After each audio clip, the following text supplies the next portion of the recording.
toute l'info.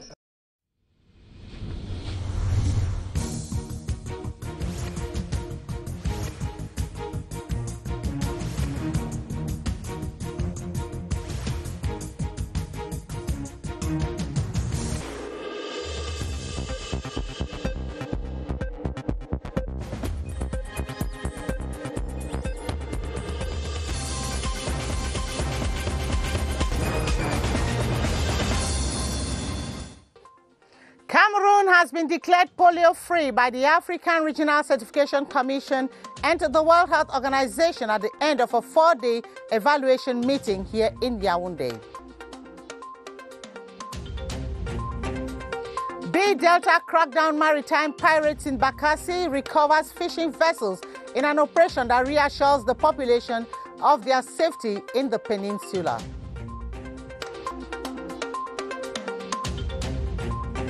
Bamenda City Council subsidizes mass consumption goods to lighten the burden of high cost of living on its population affected by the current socio-political crisis. And those are top stories.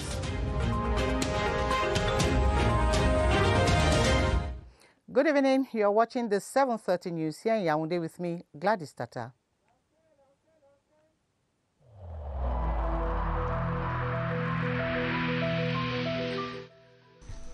The wearing of face masks in public places will be mandatory until further notice.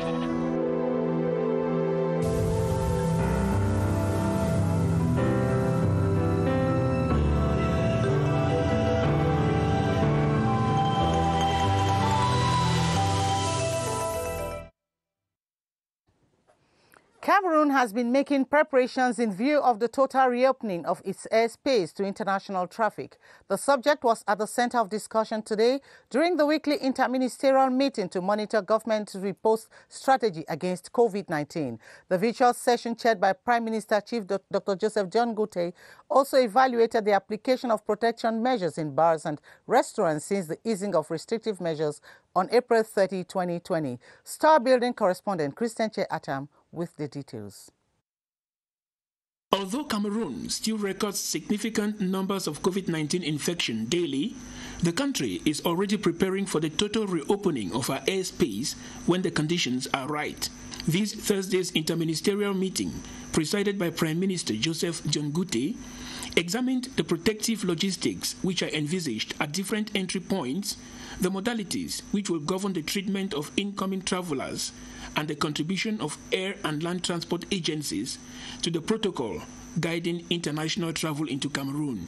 The Minister of Transport, Ernest Massenangale-Bibehe, presented a report on all measures which have been taken so far to make the country's airports and reception facilities safe. The online meeting, attended by close to 40 ministers and senior state officials, also made an evaluation of the fight against COVID-19 in hotels and restaurants in Cameroon, since they were allowed to once more function beyond 6 p.m.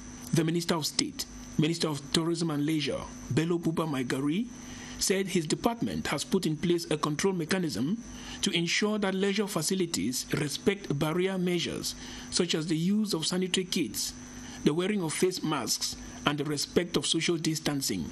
Another important issue discussed during the session is the capacity and functioning of specialized treatment centers against the new coronavirus in Cameroon. Cameroon has been declared mild-free from poliomyelitis today by the Minister of Public Health. Cameroon, in the context of COVID-19 pandemic, has continued with its vaccination campaigns and surveillance to eradicate poliomyelitis in the country. This has been done with the support of the head of state, who followed up the process, as Cameroon today is certified free from poliomyelitis. Celebrons cette victoire. During the 4-day meeting in Yaoundé, the procedure of evaluation entails specific strategies. We are absolutely capable to visit, to be sure that every village in our country could be visited in search of kids who have not been vaccinated. The complete document approved by the Commission will be forwarded to the World Health Organization for recommendations. Looking at the data that the country presented, the Regional Commission has accepted the documentation of these 4 countries as the countries free of wild polio virus. The next step will be to present now to the Global Commission the documentation of the African region. For effective eradication of poliomyelitis in the country, vaccination campaigns and surveillance will continue with children below 5 years. 3 members of government during question and answer session today appeared before senators to address issues concerning their departments. Public Works Minister Emmanuel Nganu Jumesi gave reasons for the delay of the construction of the Yaoundé-Douala motorway. And on the issue of corruption, Jean de Dieu Momo elaborated on corruption in rendering justice, while the Secretary of State in the Ministry of Transport, Zakaria Njoya, gave explanations why Cameco flights arrived in Jamina late. Senator correspondent Charles Anyangwe has more in the following report. Question time at the Upper House of Parliament this Thursday saw 3 members of government receiving questions from senators. Senator Pierre Flambon-Gayab sought to know from the Minister of Public Works why the delay in the construction of the Yaoundé-Douala motorway. In response, Minister Emmanuel Nganu Jumesi said the delay in the construction of the first phase of the project, which covers about 60 kilometers, is as a result of the delay in the payment of indemnity to persons whose property were destroyed. Secondly, the modification of the profile from double carriage road to triple carriage road, needing an additional 60 billion francs. And lastly, the coronavirus pandemic will also delay the construction of the first phase, due to end in December 2020. Senator Ngayab expressed his satisfaction after the response given by the minister. He gave response who satisfied me because he explained that the new project is bigger than the former one. As concerns the question of corruption in the dispensation of justice in the Northwest region and the absence of a fence in the Court of Appeal in Bamenda, asked by Senator Kemende Henry Gamsi, the minister delegate in the Ministry of Justice provided answers to these worries. Between building a fence to cover the Court of Bamenda, a priority will go to rebuilding the prison and the court that have been burned. So this is the first preoccupation. If somebody claims complaining about corruption, you write to us. The Inspector General will make an investigation and sanction the magistrate or the registrar or the judiciary personnel who committed such a crime. The last question from Senator Muhammad Bahar, directed to the Secretary of State in the Ministry of Transport, Njoya Zakariou, centered on the late arrival of Cameco planes in Jamena from Yaoundé. This makes Cameroonians not to be able to cross the border into Kouseri. Njoya Zakariou said plans are underway to change the flight schedule, taking into consideration when the borders are closed. He said plans are underway to rehabilitate secondary airports in Cameroon and that studies are also being done towards the construction of an airport in Kouseri. Let's go to the lower house of Parliament, where the bill to regulate statistical activity in Cameroon has been examined by the Economic Affairs Committee of the National Assembly, led by Honorable Mbe Asai. It was defended by the Minister of the Economy, Planning and Regional Development, Alamin Usman May. Meantime, the Fourth Verification Board, led by Honorable Aliyum Fadil, scrutinized the documents of 3 alternates expected to join the House. Esther Kima reports on both activities.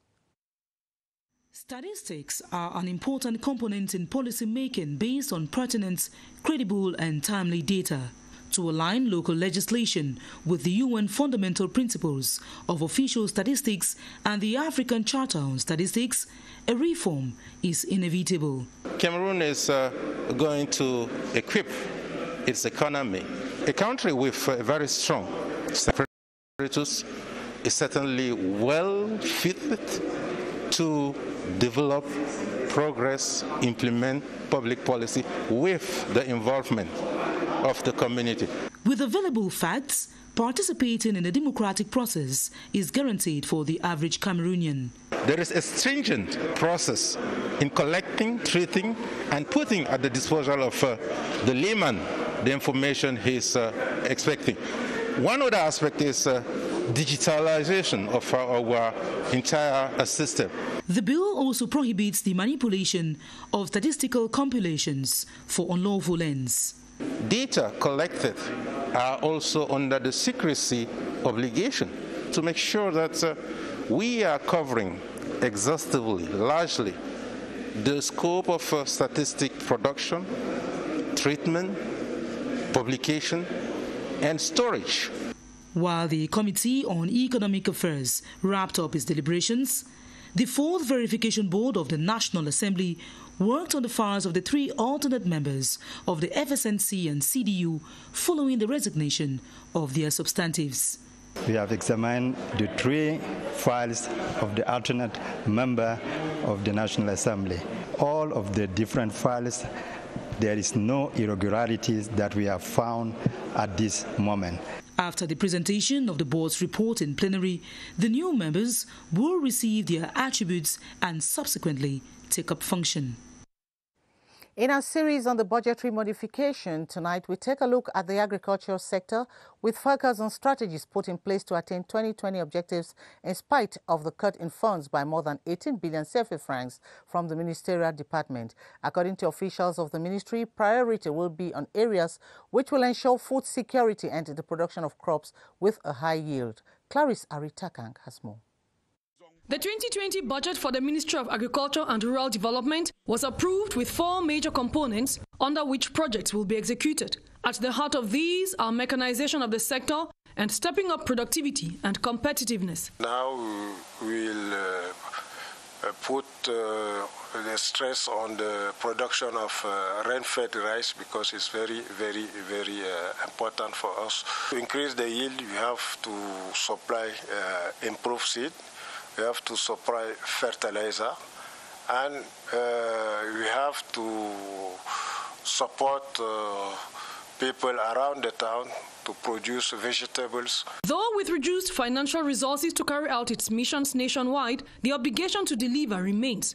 A cut in funds calls for a change in spending habits. Ensuring food security through the development of value chains, increased production, and the promotion of the rural sector implies re-strategizing. Now, mechanization is very expensive for small farmers, smallholders. So we need to have a small scale of mechanization. So we are trying to look for means in order to supply some small tractors or small motocultures for the farmers. With budgetary constraints at the state level in place due to COVID-19, focus is on investing in specific areas. Agricultural officials hold must continue producing expected fruits in spite of the prevailing public health crisis. An interministerial meeting of experts of the Come-to-Paypi water project have explored new strategies of making the construction of the water transmission substation move faster. The meeting of the water project took place at the transmission substation on Tuesday. Luma Slim Davies reports on the new strategies arrived at. The Paypi water project, expected to resolve the water shortage problem in Yaoundé, is continuously given serious attention. Consequently, all efforts are being made to solve hitches in the construction process. Hence, the mixed ministerial and expert consultation at the Nkometu water transmission facility. What we have come here to do is possible. Technically, it is possible to include our electric line inside or even all the same around. We have to have the neighboring lands. So we can include it so as to have our line being constructed as easily, as early as possible. The experts examined a variety of technical, judicial, and environmental issues. We are going to make our report as far as what we have seen on the field. The project has gone so far up to 64% of what is expected. The beginning of the year 2020, our team, technical team, which has gone to China, has not been capable of coming back because of this pandemic. The project that was programmed to end in 2019 was later pushed forward to 2021.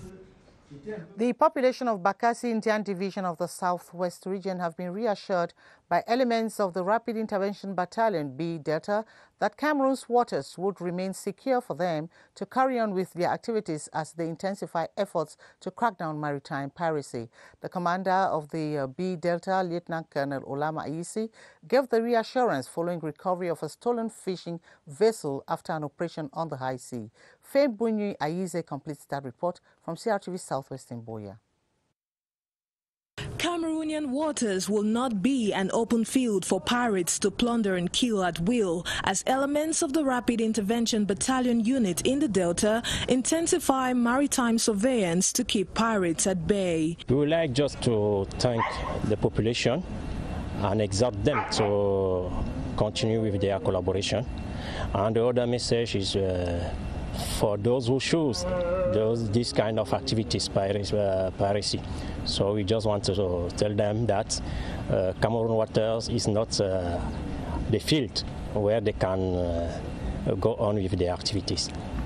Contraband goods such as rice, timber and fuel are some amongst many articles that have been seized during maritime operations, with the recent one being the recovery of a stolen fishing vessel from pirates who were also found with a huge amount of money, arms and ammunition. An exploit very much appreciated by the population.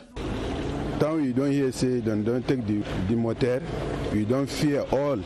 Time we don't commit up the army, then help we sorted and then come take the we motor. Thank you them plenty. The prompt response of the B Delta has reassured the people of BAKASSI that Cameroonian waters will remain secured for them to carry on with their activities. The training of elite forces for national and sub-regional security, as well as carrying out research on internal contemporary problems and peacekeeping, has made the International School for Security Forces, AE-Force, a Central African sub-regional center of excellence. The Director General of AE-Force, Brigadier General André Patrice Bitote, made the appraisal today at Awai, Yaoundé, as he presided at, on behalf of the board chair, the joint graduation ceremony of the 6th Higher Degree of Security Studies, BESS 6, and the Senior Staff Diploma of Security Forces.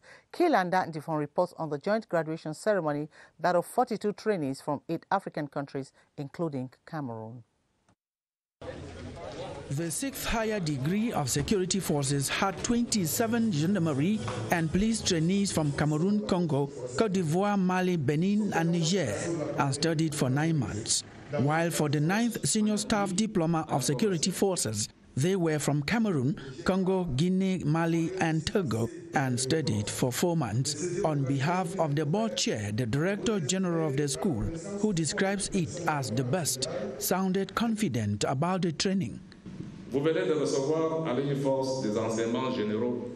have acquired at E-Forces high-level general professional knowledge, which qualifies you for senior staff at tactical operating strategic levels. Make maximum use of it as you get back to your various countries to make a difference in your career. The graduates were no less assured. Today, I think I'm an accomplished staff officer at the strategic level, and I think I can contribute now for the improvement of the security issues of my country. Attended by representatives of diplomatic missions, partners and members of the board, the laureates of the International School for Security Forces, AE-Force, left for their respective countries with their certificates and prizes of excellence for meritorious candidates.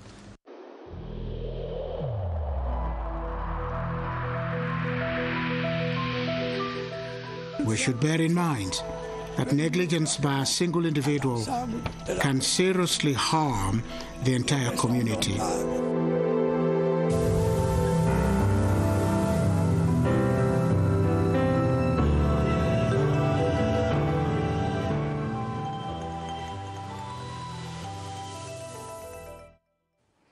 You're watching the 7:30 news live in Yaoundé. Today marks the 100th day since the government of Cameroon launched its anti-COVID-19 response plan.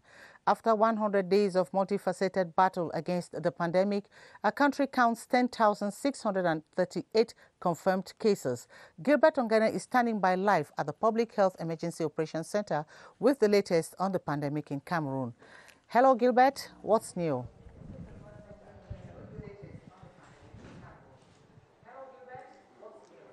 Hello, Gladys. Welcome to the Public Health Emergency Operations Center. As you rightly said a while ago, we are 100 days gone past since the government of Cameroon launched its response strategy to combat the COVID-19 pandemic. And as at today, the figures communicated to us during the press briefing show that we have 10,638 confirmed cases of COVID-19 patients in Cameroon. Of this number, 7,058 have recovered, while 282 died from the disease. And I must specify that we have 2,808 other persons that is active cases of the COVID-19 who are in hospitals across the national territory. Of these 2,808 cases, we have 44 of them who are, of course, under oxygen therapy. Those are very serious cases. And we have 781 others who are hospitalized on hospital beds, and they are not very critical cases. Those are some of the active cases in the specialized centers across the national territory. Gladys, I must specify here that the Minister of Public Health, Dr. Malauda Malashi, who was in the press conference of today and who took to the rostrum, did pay glowing homage to medical staff across the national territory who are sparing no effort to save lives, the lives of Cameroonians, those who are affected or infected by this pandemic. And of course, we must specify too that the 3T, the 3-3 strategy, which is track, treat, test and treat, that's track, test and treat, is working effectively, and the minister has saluted this strategy, which has led to the fishing out of many cases of COVID-19, which were hidden in the various communities across the national territory.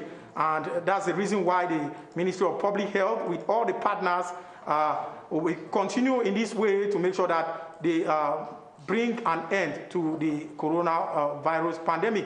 The minister too saluted the solidarity that was manifested by the partners, the enterprises, and Cameroonians in general. And he specified that this shows that united Cameroonians can always be an unbeatable force against any enemy, be it visible or invisible.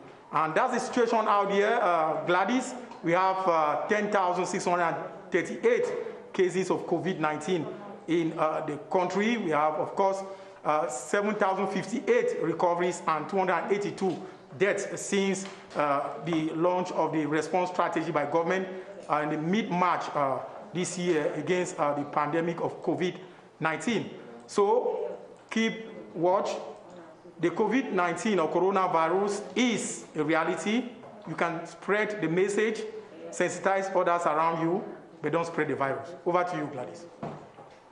As you say, we'll keep spreading the message in order to curb the spread of the coronavirus in Cameroon. The Rapid Result Initiative of the Ministry of Public Service and Administrative Reform that targets the treatment of 10,000 files of contract teachers within 100 days has been launched in Yaoundé. Chairing the operations, the Minister of Public Service and Administrative Reform, Joseph Lay, has called on members of the team to be assiduous, devoted, punctual so as to reach the set goals within the 100 days deadline. Emmanuela Vemnoy tells us more.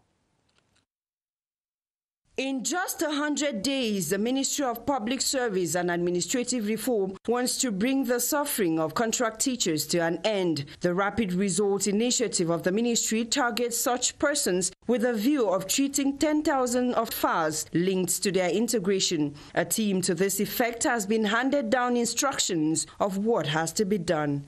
We have received more than 6,000 files concerning those teachers. And they need those files to be treated, even if we have this pandemic of COVID. That's why we thought that this IRR is important, because we try to mutualize our energies, our staff, and put all that energy in treating those files. Between June to November 2020, officials of the National Anti-Corruption Commission, CONAC, will assist the ministry in this huge responsibility. Our role in the National Anti-Corruption Commission is to help administration to work in transparency and to bring to our citizens the service they need. And as the Public Service Minister emphasized, hard work, devotedness, punctuality and transparency should be the watchwords for the team charged with this daunting task. By statistics, Douala is fast becoming the town with the highest number of land disputes. Experts say most people fall victim to land grabbers due to ignorance of the law on procuring land. Kikishi Lawrence has more from CRTV Littoral. These days, the pressure on land in Douala is more than elsewhere in the country. In the administrative tribunals, some 85% of cases concern land disputes, while 65% come up in the criminal courts. All the courts in Douala, Bonanjo, Bonaberi, Ndokoti, even the administrative courts, you have this issue of double sale of land. You even have cases where people go and do fake land certificate and sell lands which do not exist. The problems vary with the partners involved, be they church leaders, family members or businessmen in need of where to set up a business. These certificates are issued by some con men who have all the stamps of all the authorities. It's intensive Douala Troisième, for instance, Yassa, Japuma, Bonaberi, the whole of Bonaberi is very, very rampant there. Bonamusa, the Koto village, Lokbesu, and Ngodi Bakoko. For now, experts have an explanation.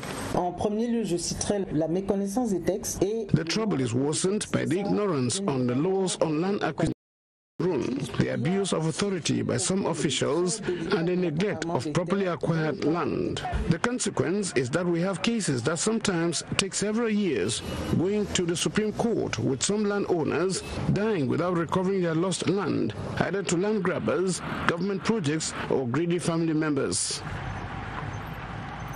Where we focus on the multiple sale of state land within the city of Douala, which remains a preoccupying issue that often degenerates into land conflicts and urban disorder. CRTV's Mercy Ashu Nyabeye talked to the Senior Divisional Officer for Vori, Benjamin Buto, to throw more light on that phenomenon, and now reports.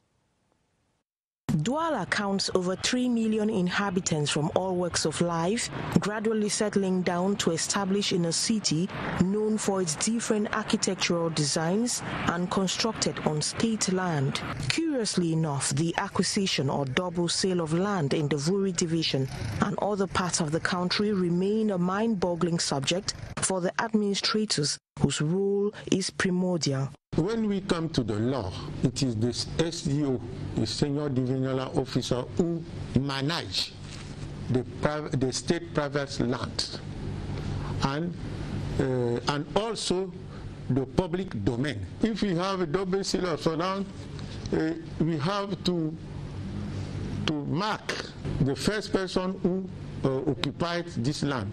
Working side by side with the divisional officers whose role is to set up an ad hoc committee, the SDO for the Vuri, Benjamin Butu, admits that resolving land disputes remains a major issue that demands a lot of tact for peace to reign amongst the parties concerned. Some inhabitants of Bamenda who have benefited from the subsidized sales of basic commodities organized by the City Council have saluted the initiative. They said the gesture since its inception has improved their livelihoods, which has been affected by the socio-political crisis plaguing the region. Karin Tosam of our Northwest Regional Bureau filed this report from CRTV Northwest in Bamenda. Amidst rising hunger, they jostle for space at the Bamenda main market. These are strange images surfacing from Bamenda, a land which before the socio-political crisis exhibited an abundance of food. but not anymore. We get only that 25 kg of rice. So the 25 kg of rice, you will go there, just hold your 5,000. He is the city mayor, but is seen here as a fighter against high cost of living. In my house, I do not have soap, I do not have rice, but he have asked me to provide for me today. Well, the plan for this man for Scotty Chow and Mimbawi. For Scotty be all man the Mimba man now for this so far all day. Yes, when I go buy two, now I take and buy one. I be plenty for me, more I go buy that one. Their story tells the reality of many. The city council is conscious of this fact. A bag of rice which goes for about 10,000, close to 11,000, we're giving out for 5,000. A kilogram of meat, we're giving it out today for 1,000 francs. A liter of oil which goes for 1,200. We're giving it for 500 francs. From the main market in Bamenda, the subsidized foodstuffs sale is stretched to other parts of the city in a move to satisfy many with limited purchasing power. We know they have been living in agony. So subsidizing these foodstuffs to the population of Bamenda 1 is something that is really coming to prove to them that the council is really with them. We have IDPs. When we come here and buy things like this, it helps you to subsidize and take care of the larger population. I've been having children in the house. Fortunately, thanks to this opportunity, I'm going to use the rice to feed my children. They look forward to an end to the 4-year stalemate, to move from desperate aid recipients to the status of breadwinners they once assumed before the crisis struck.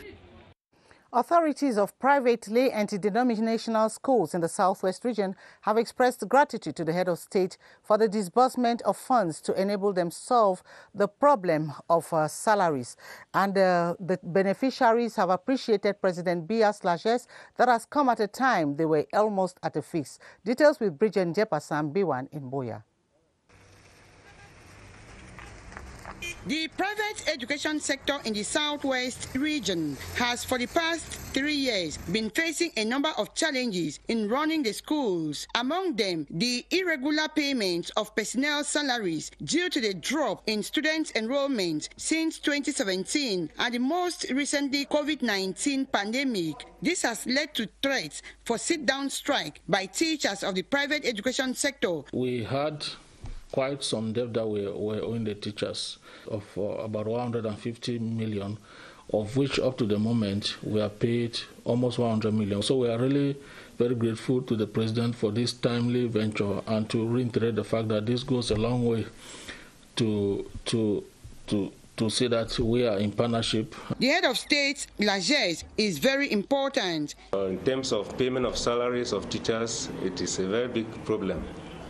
Yes, so if the President of the Republic has come in with a gesture like that, I think we appreciate it, and it will go a long way to help us solve some problems that we have.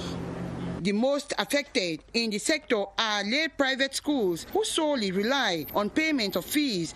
This timely intervention by the head of state has come to alleviate the problems of the teachers. The schools will really be revamped. As the 2019-2020 academic year gradually closes its doors, there are hopes for the private education sector to begin the next school year with ease following the special grant by the head of state, President Paul Biya, to assist in the payment of teachers' salaries. And on to this advertorial, over 1,000 frontline workers in some 15 specialized centers for COVID-19 cases in some cities in Cameroon, including Douala, Garoua, Bafoussam, Yaoundé and Limbe, have been offered the rice brand known as BAKASSI. The gesture is from the Olam Cameroon, a major distributor of the high-quality rice in the country. 3 major public hospitals in Douala and airport medical staff of the Douala International Airport catering for coronavirus cases also received the quality rice as a sign of encouragement. Alphonse Abongwa has more from Douala. The impact is tremendous. Touch over 1,000 health workers in some 15 state-recognized centers catering for COVID-19 patients across the country.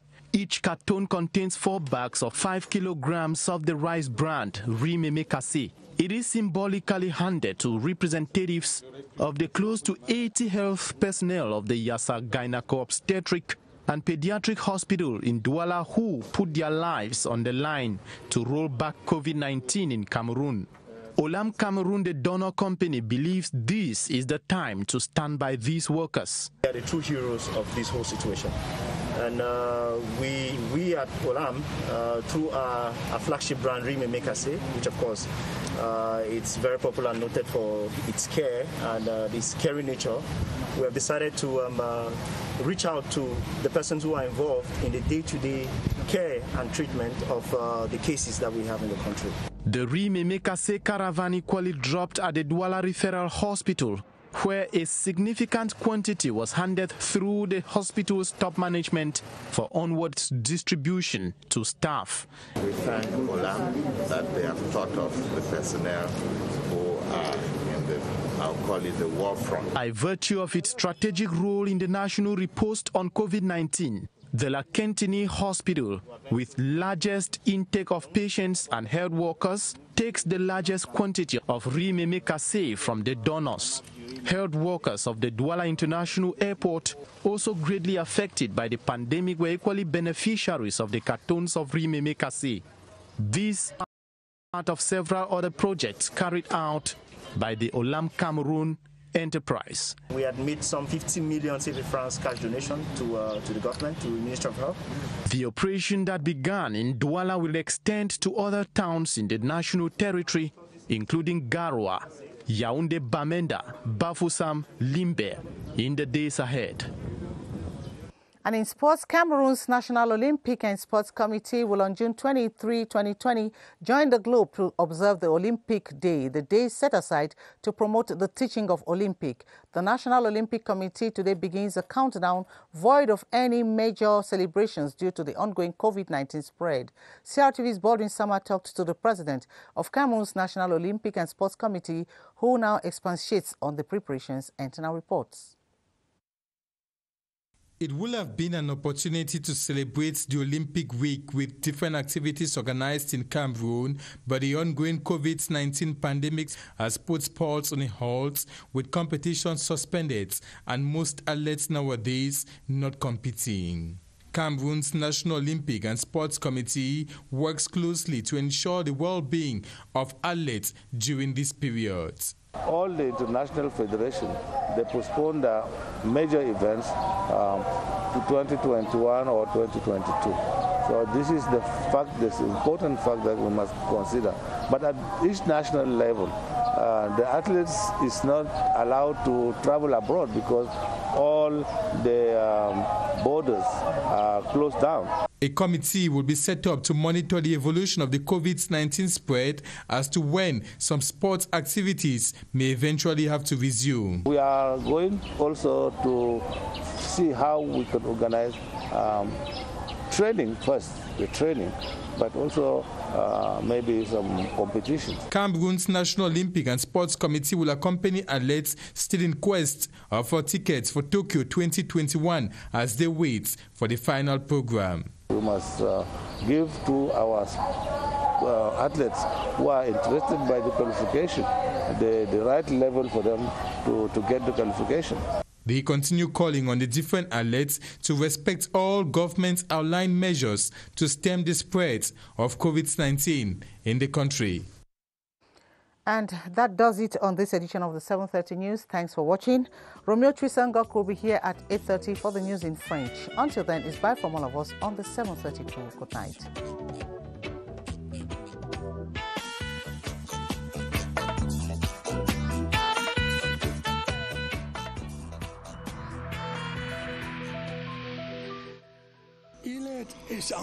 Each of us must comply with the measures that have been taken.